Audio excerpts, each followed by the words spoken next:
بسم الله والصلاة والسلام على رسول الله. أنا أم إسلام معاكم من مطبخ أم سمسم. صباح الهنا، صباح السعادة، صباح الفل على كل حبايبي الحلوين. اللهم صل وسلم وبارك على سيدنا محمد وعلى آله وصحبه وسلم تسليما كثيرا. أصبحنا وأصبح الملك لله والحمد لله، لا إله إلا الله وحده لا شريك له، له الحمد وله الشكر وهو على كل شيء قدير. طبعا حبايب قلبي، النهارده يوم جديد، روتين جديد، يوم الخبيث بقى، اليوم اللي هو بقى تعالوا نخبز مع بعض احلى عيش قمر قمر قمر. العيش بتاعنا الفلاحي الفيومي الخطير ده، عيش القمح. الدقيق ده اللي انا كنت طحنته معاكم وعملت معاكم القمح في فيديو قبل كده، وكنتوا اكيد حبايبي شفتوه، ولو ما شفتوش هتلاقوه موجود عندكم في القناه. طبعا هنخبز العيش القمر ده. بصوا العيش الفيومي الجميل ده اهو، هنخبزه مع بعض وهنبدا معاكم اليوم من اوله، بس يا رب ما تملوش مني. ولو اول مره تشوفوني يا ريت تشتركوا في قناتي وتفعلوا زر الجرس. ده العيش بعد ما لديناه. طبعا هنا بعد ما لديناه عامل زي البسكوت، اوريكي دلوقتي هكسر لك حته. بصي، عسل عسل عسل، احلى عيش هتعمليه معانا العيش القمر ده، العيش الفيومي بتاعنا ده. يوم الخبيث ده بيبقى يوم جميل قوي بالنسبه لنا، مع انه بيبقى يوم تعب. بصوا العيش، بصوا جميل ازاي. انا عايزاكم تسمعوا صوت القرمشه بس للاسف. يلا ما علينا. طبعا حبايب قلبي، زي ما انتم شايفين هنخبز معانا العيش الجميل القمر ده. بصوا مفتح ازاي، بصوا مفقش وقمر ازاي. بصوا العيش ده يتاكل من غير اي حاجه، تاكليه مع مش وتاكليه حاف، والله العظيم حاف كمان جميل قوي قوي. لزوم كمان ان انت ممكن تعملي بيه الفته احلى كتير جدا جدا من الرقاق. تمام، تعالوا بقى نبدا مع بعضنا يوم. وصباح الهنا والسعاده عليكم. دي جمانه بتصبح عليكم بس طبعا زي ما انتم شايفين بتحشر نفسها في كل حاجه. يلا يا جمانه هنحلل الدقيق، تجيب لي المنخل وتقول لي يلا يا ماما زيك. طبعا الاول احنا حللنا الدقيق اللي هو المدعم. بعد كده طبعا ايه، دخلت على الدقيق القمح اللي هي الشكاره الزرقاء دي، او الشوال الازرق ده الدقيق القمح. هي ايدها بايدي زي ما انتم شايفين طبعا بالمنخول. يلا دايما لازم، بصوا هي لخماني والله العظيم، بس انا مش بحب ازعلها، مش مشكله. يلا يا جمان يلا معايا. هي بتحلل او بتنخل الدقيق. بننخل الدقيق اول حاجه عشان نخرج منه النخاله او الرده، وده حاجه مهمه قوي. لو عايزه تخبزيه بنخلطه مفيش اي مشكله، تمام كده. بس طبعا احنا عندنا في الفيوم متعودين ان احنا بننخله الاول زي ما انتم شايفين كده، نخرج منه كل النخاله. طبعا دي بنتي وبتصبح عليكم وبتقول لكم صباح الهنا والسعاده. دي جمان يا جماعه عندي في ثالثه ابتدائي. ربنا يا رب يحرس اولادكم ويخليهم لكم يا رب، وتفرحوا بيهم وما تزعلوهمش. احشروهم معاكم، ايه المانع يعني؟ ما هي بتعمل اهي الوليه، ما زعلتش حد يلا حبايب قلبي، صباح الخير عليكم وصباح الهنا وصباح السعاده. لو اول مره تشوفيني بقى يلا اشتركي في قناتي وفعلي زر الجرس، شجعيني لو حبيتي يعني. تمام، وشكرا لكل حبايبي اللي بيشجعوني والكومنتات اللي بتفرح قلبي حقيقي يعني. تمام كده حبايب قلبي. طبعا هنا هندخل كل الدقيق بتاعنا. وبعد ما ندخل كل الدقيق، طبعا هنا احنا حطينا يعني قولي نص الكمية من الدقيق اللي هو المدعم، وحطينا نص الكمية دي قمح. لو انت عندك قمح بس مفيش اي مشكلة، لو انت عندك دي المدعم بس مفيش اي مشكلة. احنا خبزت قبل كده بدي المدعم وكان جميل قوي، وبالقمح برضو كان حلو قوي. بس ده مع ده بيدي عيش اكتر، فاهمان يعني؟ بتحسي كده ان الكمية بتبقى اكتر. بحط نص الكمية دي ونص الكمية دي. طبعا هندخل مع بعض دي، طبعا دي العفرة بتاعت الدقيق، وانا بنخل كده بتبقى طالعه عفره زي ما انتم شايفين، دي اللي طالعه على الكاميرا. تمام. طبعا زي ما انتم حبايب قلبي هخلص بقى كل الكميه وتعالوا بقى نعجن مع بعض.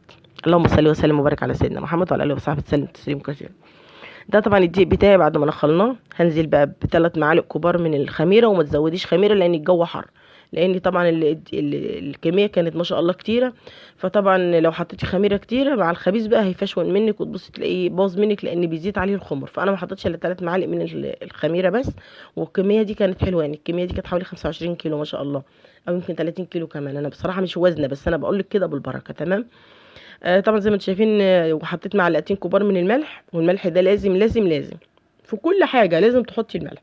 ودي بنتي الصغيره برضو بتحشر نفسها في كل حاجه، قاعده بتقلب الدقيق. ده مش كده بس، ده هي بتفضل معانا لحد ما نخبز يعني بتخبز حللت معايا، وهنا هي بتعجن معايا زي ما انتم شايفين. طبعا هنا استعنت بصديق بقى، جبت بناتي ربنا يخلي لكم ولادكم يا رب. هم انا كنت بصور وهم كانوا بيعجنوا. بناتي الاثنين اللي في كليه واللي في ثانويه وجمانه الثلاثه بيعجنوا مع بعض. طبعا انا كنت مركزه مع ايدين جمانه بس، لان هي البنات كانوا رافضين ان انا اجيب ايديهم اصلا، بس هي جت كده بالبركه. تمام. هنا طبعا العجين بتاعنا خلصنا زي ما انتم شايفين. بصوا ده شكل العجين ما شاء الله زي الملبن. والعجينه مهم ما تبقاش طريه قوي لان الجو حر، والعجين عاده في الحر بيسيح. تمام. فهنا طبعا هي ده كده احنا بنلت العجين وبنلم العجين بعد ما خلصنا. انا ما حبيتش ان انا اطول عليكم الفيديو. هنا اغطي بقى العجين، ما قعدش بالظبط اكتر من ساعه الا ربع. طبعا دي بنتي الصغيره جمانه قالت لي لازم تصوريني يا ماما وانا بلت. انا عايزه لقيت يا ماما زي اختي، انا ماليش دعوه. طب تعالي يا ست هاتي ليت يا ست. ودي جمانة زي ما انتم شايفين كل حاجة لازم بتحشر نفسها فيها.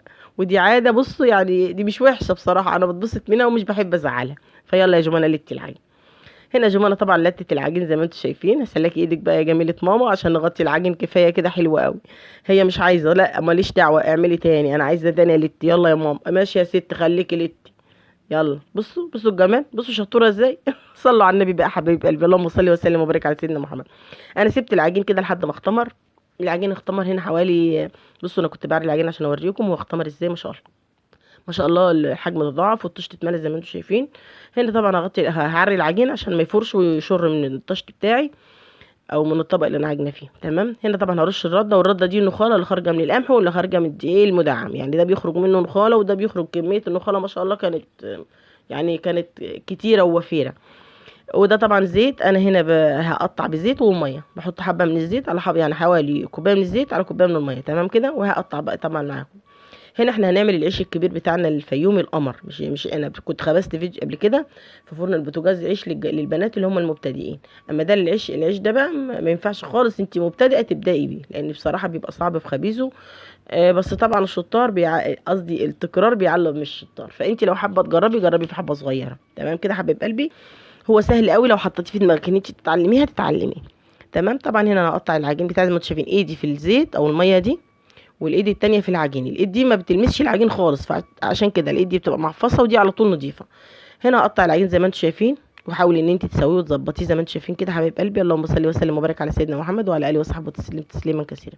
هنا طبعا انا كنت مركبه الانبوبه ومجربه الفرن قبل اي حاجه، لان انا ممكن كنت اعجن العجين والاقي الفرن بايظ، الاقي الانبوبه مسربه، فلازم اجرب كل حاجه قبل ما اعجن كمان. وانا خلصنا العجين قطعنا بس مش كله طبعا، احنا بنقطع على القد لان الجو حر ما ينفعش نقطعه كله كميه واحده هيبوظ.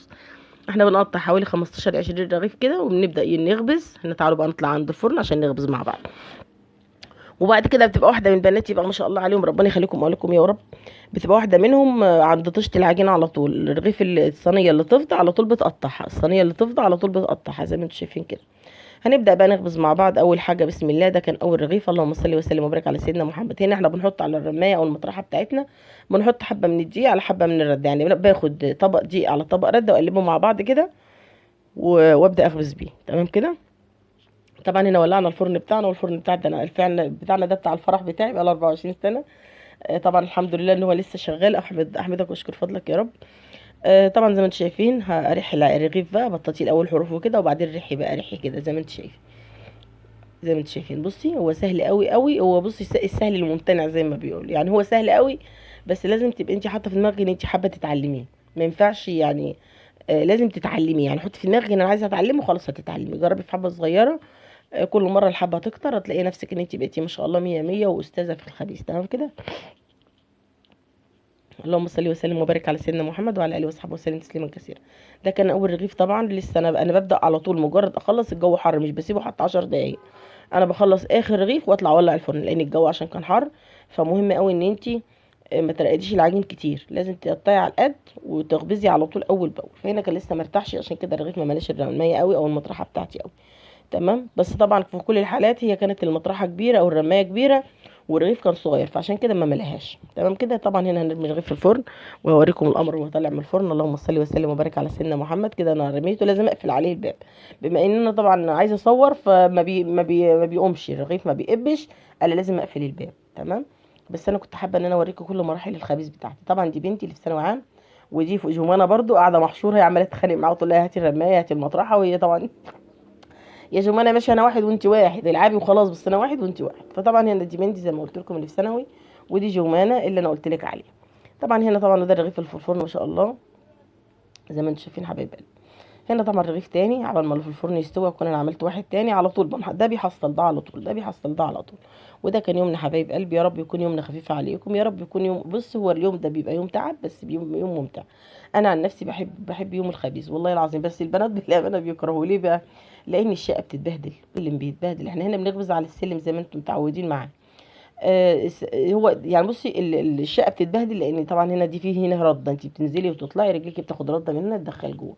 فكان لازم ان احنا نلم الفرش والكلام ده كله. بعد ما نخلص نرجع ننفض من جديد ونمسح ونفرش من جديد. طبعا زي ما انتم شايفين دي بنتي برضو وجمانه نفس الحكايه قاعدين في بصي في وش بعض، بصي حشريه في كل حاجه. يا بنتي طب تعالي انت اقعدي هنا، طب يا بنتي قومي العبي، لا انا اعمل معاكم يا بنتي، لا انا اعمل. لازم تحشر نفسها في كل حاجه، لازم هي دي جمانه يا جماعه. اللهم صل وسلم وبارك على سيدنا محمد. العيش بتاعنا كان قمر وكان جميل قوي وكان ابيض. هو ايوه ما كانش لسه بيقب عشان انا كنت بفتح الفرن، لكن الرغيف اللي كنت بقفل عليه الفرن كان بيقب وبيبقى 100 100. تمام. صلوا على النبي بقى، صلوا على النبي. واللي حابب ياكل من العيش القمر ده يتفضل معانا. اللهم صل وسلم وبارك على سيدنا محمد وعلى اله وصحبه وسلم تسليما كثيرا. انا حبيت اوريك كام رغيف معايا كده عشان تشوفوا العيش القمر الفيومي بتاعنا الجميل ده.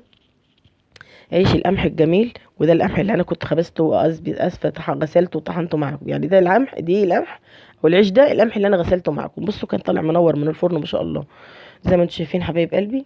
بصوا بصوا الجمال. حبيت اوريكم كام رغيف كده. طبعا هقول لك احنا هنعمل فيه ايه بعد كده. هنا طبعا احنا بنخبز كل العيش، بعد ما بنخلص طبعا الرغيف اللي بيخرج يا دوب بيتهوى، بنروح جايبين سكينه ونروح فاتحينه زي ما انتم شايفين كده 4 ارباع كده. هنا استعنت بصديق تاني، دي كانت اختي ام زياد، ربنا يحفظ لها اولادها يا رب ويخليها لي. هنا طبعا زي ما انتم شايفين تمسك الرغيف تعمله كده 4 زي ما انتم شايفين كده. بصوا كده، تشيله طبعا وتجيب رغيف تاني. طبعا وانا هنا بقى بعد ما بنخلص الرغيف اللي بيخرج مجرد بيبرد بنشقه كده، بنشق 4 زي ما انتم شايفين كده. وبعد كده بقى اخر ما اخر رغيف بنخلصه بنروح مهدين النار بقى. وتعالوا بقى لما اقول لك هنعمل ايه بعدين. تمام. بصوا زي ما انتم شايفين كده بنعمله مربع كده. وليه بنعمله مربع كده؟ عشان لو احنا خليناه سليم طبعا هيبقى كتير، فمش هينفع ان انا الدينه وهو كبير كده، لان كده انت طبعا لو هتاخدي الرغيف ده كله كده ممكن عيل يكسر منه حته ويرميه، فمش هينفع. لكن لازم تعملي رباع على قد الربع كده، يعني لو اي حد هياكل هياخد الربع هياكله. تمام.